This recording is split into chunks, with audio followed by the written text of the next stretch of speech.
दोस्तों, मेरा नाम कपिल गोयल है और इस वीडियो ट्यूटोरियल में मैं आपको बताऊंगा कि आप लोग इस फॉर्म के थ्रू डेटाबेस में डेटा कैसे इंसर्ट कर सकते हैं। तो शुरू करते हैं दोस्तों। पिछले वीडियो में हमने दोस्तों वैलिडेशन कर लिया था और ये फॉर्म क्रिएट कर लिया था। अब दोस्तों हमें क्या करना है कि अब हम नेक्स्ट स्टेप पे चलते हैं। तो हमारा जो कंट्रोलर था वो था स्टूडेंट कंट्रोलर के नाम से, तो मैं कंट्रोलर को ओपन कर लेता हूँ। तो हमने दोस्तों पिछले वीडियो में वैलिडेशन लगा दिया था। अब दोस्तों हमें क्या करना है कि सबसे पहले हमें अपने डेटाबेस में एक टेबल क्रिएट करनी पड़ेगी स्टूडेंट की डेटा इंसर्ट कराने के लिए। तो हम क्या करेंगे कि अपने टर्मिनल के अंदर जाएंगे। टर्मिनल के अंदर दोस्तों हम एक कमांड लिखेंगे php आर्टिशन मेक मॉडल, और मॉडल के बाद दोस्तों यहाँ पे लिखेंगे अपने मॉडल का नाम स्टूडेंट्स, और स्टूडेंट्स के बाद दोस्तों हमें लगाना है हाइफन एम लगाने से दोस्तों क्या होगा कि एक तो मेक मॉडल से तो हमारा जो मॉडल है वो क्रिएट हो जाएगा, स्टूडेंट्स नाम का हमारा मॉडल होगा, और हाइफन एम लगाने से दोस्तों ये माइग्रेशन की फ़ाइल ऑटोमेटिकली जनरेट कर देगा। तो मैं एंटर दबाता हूँ। एंटर दबाते ही दोस्तों ये हमारी जो मॉडल क्रिएटेड सक्सेसफुली, मॉडल के नाम से एक फ़ाइल बना दिया इसने। अगर मैं अपने इंस्टॉलेशन डायरेक्टरी पे जाता हूँ, इंस्टॉलेशन डायरेक्टरी पे जाने के बाद अगर मैं ऐप के अंदर जाता हूँ तो आप देख सकते हैं ये वाली फ़ाइल इसने अभी जनरेट की है ऐप के अंदर, ऐप के रूट पे। अब दोस्तों अगर और माइग्रेशन की फ़ाइल दोस्तों इसने माइग्रेशन फ़ोल्डर के अंदर ये वाली इसने जनरेट की है। अब दोस्तों हमें करना क्या है कि यहाँ पे हमें कुछ फील्ड डिफ़ाइन करने पड़ेंगे जो कि हमें अपने टेबल के अंदर रखने हैं। तो स्टूडेंट रजिस्ट्रेशन को मैं ओपन कर लेता हूँ। अब क्या करूँगा दोस्तों कि यहाँ पे मैं कुछ फील्ड डिफ़ाइन कर देता हूँ कि कैसे कैसे हमें फील्ड बनाने हैं।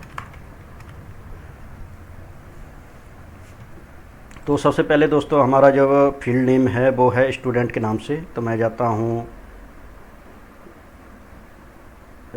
फर्स्ट फील्ड पे। तो फर्स्ट फील्ड पे जाने के बाद दोस्तों फील्ड का नाम है स्टूडेंट अंडरस्कोर रजिस्ट्रेशन। दोस्तों इसमें मैंने थोड़ा चेंज किया है, इसमें पहले हाइफन था, तो आप लोग भी अपने प्रोग्राम के अंदर चेंज कर लेना। तो ये मैंने हाइफन की जगह अंडरस्कोर इसमें यूज किया है, क्योंकि हाइफन बहुत सी जगह एक्सेप्टेबल नहीं होता, हाइफन का अलग ही मतलब निकलता है। तो इन दोनों फील्ड्स में मैंने हाइफन की जगह अंडरस्कोर लगा दिया है add.blade.php के अंदर। तो दोस्तों यहाँ से मैं इसको कॉपी करता हूँ, और कॉपी करने के बाद स्टूडेंट अंडरस्कोर नेम, और दोस्तों कंट्रोलर में भी मैंने इन नेम्स को चेंज किया है, मैं आपको एक बार दिखा देता हूँ। Student underscore name, roll number underscore name, तो इन दोनों फील्ड्स को मैंने कंट्रोलर के अंदर भी चेंज किया है। अब दोस्तों स्टूडेंट अंडरस्कोर नेम ये मैंने माइग्रेशन के अंदर डाला, सॉरी यहाँ पे हमें डालना है स्ट्रिंग, और स्ट्रिंग के अंदर ब्रैकेट के अंदर स्टूडेंट अंडरस्कोर नेम ये डालना है हमें।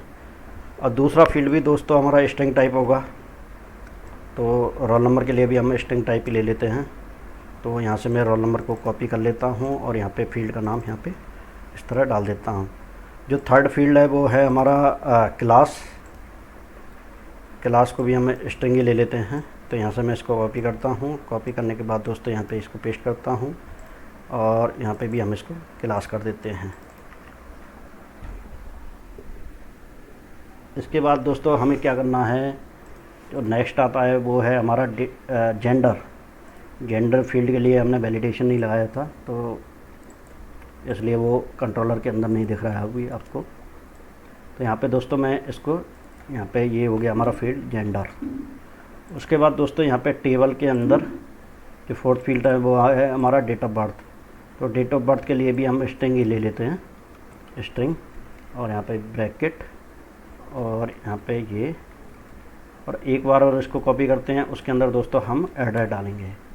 तो टेबल, और इसके अंदर दोस्तों हम इसको कर देते हैं टेक्स्ट, txt और एड्रेस। अब दोस्तों इसके अंदर हम एक और फंक्शन इसमें लगा देते हैं, वो लेते हैं नलेबल और ब्रैकेट डाल देते हैं नलेबल, इसके सबके आगे लगा देते हैं इसे। अगर कोई ब्लैंक वैल्यू उस पे अंदर जाएगी हमारे टेबल के अंदर तो वो एरर शो नहीं करेगा, तो इसलिए हम नलेबल का यूज करते हैं।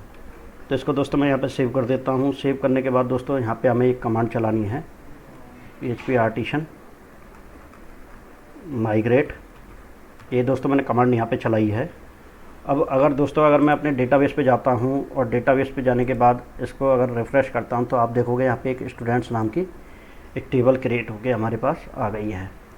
तो आप देख सकते हैं उसके अंदर column student name, roll number, class, gender, DOB, address की एक्चुअली स्पेलिंग गलत है पर चल जाएगा, कोई नहीं। आईडी इसमें ऑटोमेटिकली आ जाती है हमारे पास क्योंकि इसमें ऑलरेडी डिफ़ाइन होती है ये। और उसके बाद ये सब क्रिएटेड एट और अपडेटेड एट ये भी ऑटोमेटिकली इनसे आ जाता है। अब दोस्तों हम करना क्या है कि इस फॉर्म के थ्रू हमें डेटा इंसर्ट करनी है। तो डेटा इंसर्ट करनी है तो दोस्तों सबसे पहले हमें क्या करना पड़ेगा कि हमें अपनी जो डेटा है हमारी उसे हमें अपने कंट्रोलर के अंदर ले जाना पड़ेगा। तो कंट्रोलर के अंदर डेटा एक्चुअली हमारी रिसीव हो रही है, वो इस वेरिएबल के थ्रू हमारी आ रही है। तो उसके लिए क्योंकि हम डेटा पोस्ट कर रहे हैं तो वो हमें यहाँ पे रिसीव हो रही है इस वेरिएबल में। अब दोस्तों हमें करना क्या है कि सबसे पहले हमें इसके अंदर अपनी जो मॉडल बना है जो हमने उसको इंक्लूड करना पड़ेगा। तो मैं यहाँ से इसको कॉपी कर लेता हूँ और उसके अंदर लिखता हूँ यूज ऐप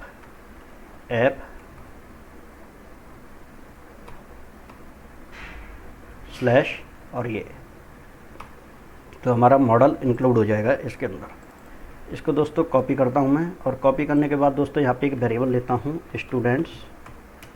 यहाँ पे हम एक नया ऑब्जेक्ट बनाएंगे इसके लिए, न्यू और ये। अब दोस्तों हमें करना क्या है कि मैं इस वेरिएबल को दोबारा यहाँ पे टाइप करता हूँ और इसके आगे जिस कॉलम में हमें डेटा पहले इंसर्ट करनी है, जैसे कि हमारा स्टूडेंट नेम है तो मैं इसको यहाँ से कॉपी कर लेता हूँ और यहाँ पे पेस्ट कर देता हूँ इक्वल टू, और रिक्वेस्ट के अंदर से हम अपनी डेटा यहाँ पे पास कर देंगे, रिक्वेस्ट जो हमारी यहाँ से डेटा आ रही है। तो ये हो गया हमारा फील्ड का नाम। और ये इस तरह से इसको मैं दोस्तों यहाँ पे 6 बार कॉपी कर लेता हूँ, 2 3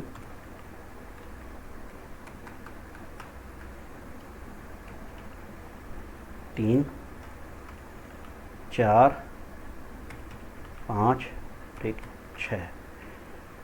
अब दोस्तों करना क्या है कि इसके अंदर हम अपने फील्ड्स का नाम देंगे। ये हो गया क्लास के अंदर क्लास और यहाँ पे भी क्लास। उसके बाद दोस्तों हमारा एक जेंडर नाम का भी फील्ड है, तो जेंडर और यहाँ पे जेंडर। और इसके बाद दोस्तों हमारे DOB और DOB, एड्रेस और एड्रेस। तो दोस्तों मैं इसको सेव कर देता हूँ यहाँ पे। अभी दोस्तों इस पर कुछ भी नहीं होगा क्योंकि हमने यहाँ पे एक सेव नाम का फंक्शन और हमें लगाना होता है। तो कॉपी और यहाँ पे सेव। अगर दोस्तों मैं इसको सेव करता हूँ और अब इसको मैं यहाँ पे रिफ़्रेश करता हूँ तो ये काम करेगा, पर जो हमारा रेस्पॉन्स आएगा वो हमें ब्लैंक मिलेगा। तो यहाँ पे मैं मेल सेलेक्ट करता हूँ, डेट ऑफ बर्थ और यहाँ पे कुछ भी डाल देता हूँ, कुछ भी क्यों डाल दें, श्याम नगर कॉलोनी। तो मैंने यहाँ पे ये डाल दिया। अब दोस्तों अगर मैं इसको सेव करता हूँ तो हमारे पास एक एरर आ रहा है। एरर देखते हैं क्या आ रहा है, column not found address. Actually दोस्तों ये एड्रेस है और हमने स्पेलिंग मिस्टेक कर दी है, तो एड्रेस में एस हटाना हमें पड़ेगा और यहाँ पे एक एस को यहाँ से हटाना पड़ेगा, या फिर हम इसको ठीक कर सकते हैं। ठीक करने के लिए दोस्तों आपको क्या करना पड़ेगा, PHP आर्टिसन माइग्रेट, और यहाँ पे दोस्तों आपको रोल बैक की कमांड चलानी पड़ेगी, रोल बैक। तो ये क्या करेगा दोस्तों, ये जो टेबल है हमारी वो डिलीट हो जाएगी डेटाबेस के अंदर से। मैं आपको दिखाता हूँ एक बार, तो हमारी वो टेबल डिलीट हो गई। अब दोस्तों हम क्या करेंगे कि अपनी माइग्रेशन की फ़ाइल पे जाएंगे, और माइग्रेशन की फ़ाइल पे जाने के बाद दोस्तों हम इसको स्पेलिंग को यहाँ पे ठीक कर देते हैं। ADD, एड्रेस में डबल डी होता है, तो ये हमारी डबल डी, और यहाँ पे दोस्तों तो इसको दोबारा माइग्रेट कर देते हैं। तो अब ये जो हमारी जो स्पेलिंग है वो इसके अंदर भी ठीक हो जाएगी।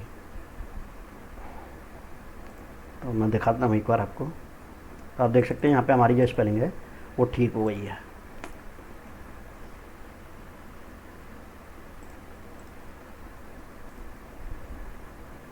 तो दोबारा से एक बार इंसर्ट करते हैं हम डेटा को। हमने इसमें तो कुछ चेंज नहीं किया, एड्रेस ठीक है। अब दोस्तों यहाँ पे कोई डेटा इंसर्ट करके देखते हैं, कपिल और रोल नंबर देश, और यहाँ पे ये डाल दिया मैंने, श्याम नगर कॉलोनी। अब दोस्तों मैं इसको सेव करता हूँ, तो आप देखोगे कि हमारे पास डेटा तो इंसर्ट हो गई हमारी, पर हमारे पास एक ब्लैंक पेज आया है। वो क्यों आया है? क्योंकि हमने यहाँ से ये रिटर्न नहीं कराया किसी पेज पे कि हमें कौन से पेज पे ले जाना है। तो हम यहाँ पे क्या करेंगे कि यहाँ पे हम लिखते हैं रिटर्न, और यहाँ पे दोस्तों बैक नाम का एक फंक्शन होता है, और उसके साथ दोस्तों हम क्या करेंगे कि एक विद एक फंक्शन होता है इसका। अगर हमें कोई वैल्यू पास करनी होती है तो हम विद का यूज करते हैं। यहाँ पे दोस्तों सक्सेस, और सेकंड पैरामीटर दोस्तों जो हमारा मैसेज होता है, डेटा सेव्ड सक्सेसफुली। दोस्तों ये हो गया। पर दोस्तों ये जो हमारा सक्सेस वाली वैल्यू है ये अभी हमारे टेम्पलेट पे दिखेगी नहीं, ये इस पे रिटर्न चला जाएगा हमारे टेम्पलेट पे, बट ये जो सक्सेस वाला मैसेज है ये अभी दिखेगा नहीं। उसके लिए हमें क्या करना पड़ेगा, यहाँ पे एक इफ़ कंडीशन बनानी पड़ेगी। इफ़ सेशन, जो हमारी जो वैल्यूज होती हैं विद में वो हमारे सेशन में सेव होती हैं, विद, और यहाँ पे हैज पेस्ट कर देता हूँ दोस्तों यहाँ पे, और एंड इफ कर देता हूँ यहाँ पे, हमारी एक कंडीशन है वो क्लोज कर देता हूँ। अब दोस्तों ये सेशन हैज सक्सेस, अगर आप इफ़ की कंडीशन यहाँ पे नहीं लगाओगे तो ये एरर देगा, क्योंकि इसे सक्सेस वाला वेरिएबल मिलेगा ही नहीं। तो यहाँ पे हम क्या करेंगे, गेट, और गेट के अंदर दोस्तों हम पास करेंगे यहाँ पे सक्सेस। अब दोस्तों अगर मैं इसको सेव करता हूँ, और सेव करने के बाद इसको मैं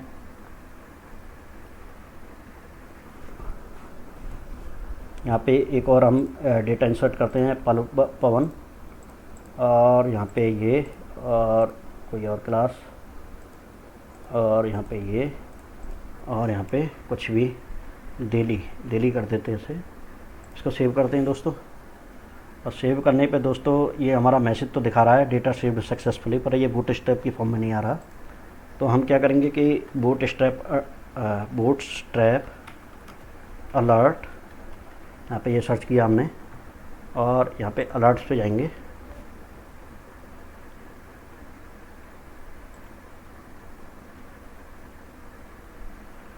अलर्ट्स पे जाने के बाद दोस्तों यहाँ पे आप मैसेजेस देख सकते हैं। तो इस डेब को मैं यहाँ से कॉपी करता हूँ, और कॉपी करने के बाद दोस्तों यहाँ पे मैं इसको ऊपर पेस्ट कर दिया, और ये डेब क्लोज यहाँ पे कर देता हूँ। तो अब दोस्तों ये हमारा जो मैसेज है वो थोड़ा ठीक से दिखेगा।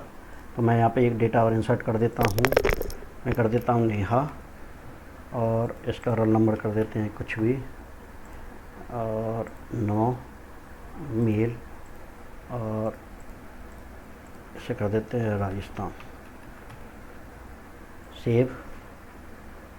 तो आप देखोगे कि यहाँ पे जो अलर्ट मैसेज है वो हमारा थोड़ा ठीक दिख रहा है। अब मैं आपको रिफ्रेश करके दिखाता हूँ, तो हमारी जितनी भी डेटा हमने इंसर्ट किया है वो सारी यहाँ पे आ गई है। तो इस तरह से दोस्तों हम डेटा को ऐड करते हैं अपने फॉर्म के थ्रू। तो दोस्तों ये तो हो गया हमारा रजिस्ट्रेशन फॉर्म का काम। अब दोस्तों इसके बाद आता है हमारे पास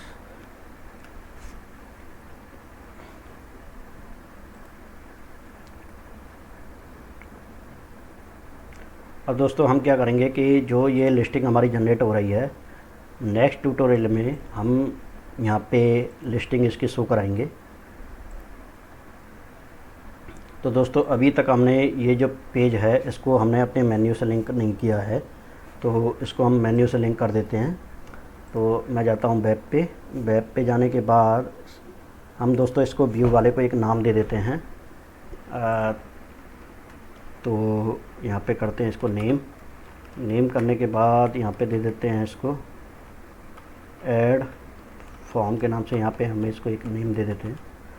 इसको दोस्तों मैं यहाँ से कॉपी कर लेता हूँ। कॉपी करने के बाद मैं जाता हूँ दोस्तों अपने मास्टर वाली फ़ाइल पे, कॉमन के अंदर मास्टर, और यहाँ पे जाने के बाद मैं क्या करता हूँ, यहाँ पे ऐड न्यू वाले के लिए हमें लिंक एक लगाना पड़ेगा। तो यहाँ से इसको ये मैंने यहाँ से इस तरह हटाया और यहाँ पे देंगे रूट